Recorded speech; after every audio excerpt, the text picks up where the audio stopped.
Okay, so it is very cold outside, which makes it the perfect weather for a warm and hearty soup. And we've got one for you that is made from scratch from ancient times. Ancient times. So how old is this, Jasper? This goes seriously, to the ancient times. Artichokes and peas and anything you do have. I will say from the garden. We're not talking about gardens right now, though. But this is a winter soup, vignarola. Vignarola. Well, of course, we want to introduce you. Of course, everyone knows Jasper Mirabile from down at Jasper's.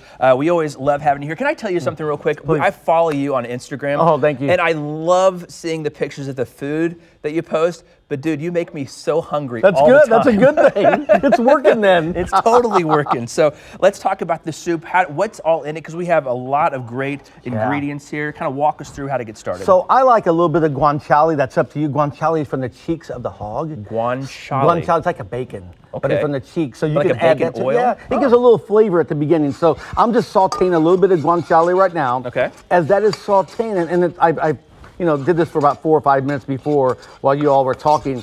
And then we add some beans to this.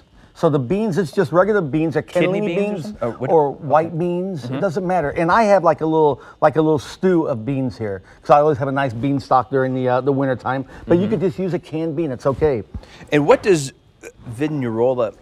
So vignarola means a medley of vegetables. Okay. Vigna from the vineyard or from the garden. And but a lot of people put these up for the winter time, and then they can have them in the spring if you want to, of course, when it's really fresh. But I like it because it's very, very hearty. Yeah. And then I like to put bread in it. Okay. You cook it the next day, and we call that the ribollita of vignarola.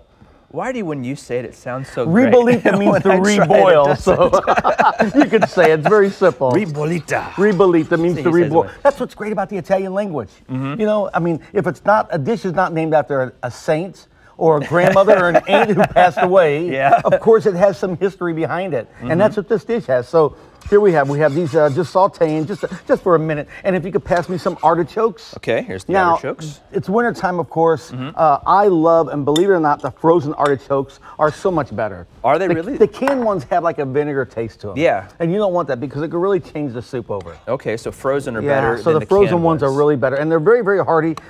You can do the fresh ones. It's a lot of time. Yeah. But think of this, maybe even for the big game coming up, you want a nice soup to serve, and you can make it ahead of time and then reboil it the next day. Perfect. This is almost kind of like a stew in a way, exactly, right? Yeah, exactly. Like Italian stew maybe or something? Exactly right. So we add some peas to it. Of course, some asparagus. I like to add the green onions at the beginning and at the end. I want to saute some, but I'm going to leave some for the top. Okay. How did you cook the asparagus? So all I did was just steam it very, very quickly. Just quick you can steam. add it if you want to keep it crisp. Even add it at the end because it's going to be cooked in there and slowly. So yeah, that's fine. I just softened it already. Okay. I just sauteed some onions very quickly this morning, just to get. I didn't want to brown them. I want to turn the color of the soup or anything. Now you just let this cook down.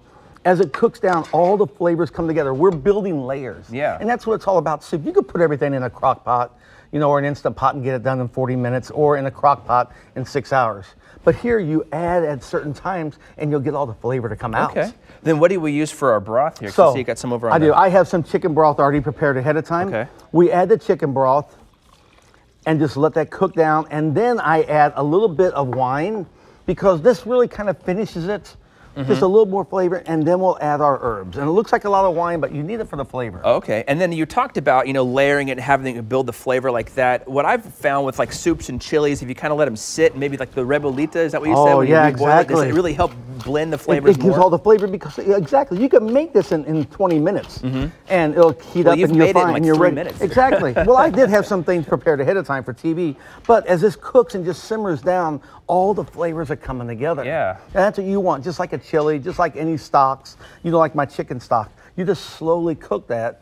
Otherwise, if you just put the hen in the pot and boil it, but you want to cook it down for all the flavors to actually come out. Okay, well, great. Well, we thank you again, Jasper, for coming on here today. This looks fantastic. So like you said, for the big game coming up, or just for, again, it's going to be a cold weekend this weekend. Might as well get this made hearty today. soup. That's what you want. Bring it out, and it's ribollita? Ribollita. Ribollita. Ribollita. Oh, a little sprinkling of cheese on top. Oh. Grated cheese to finish it, too. What kind of cheese do you want? Grated Pecorino Romano, Parmesan, it doesn't matter. All right. I just dude, I just want to hang out and listen to you talk. So, and cook too. But, That's good. Jasper, thank you so much. Thank you. Back to you.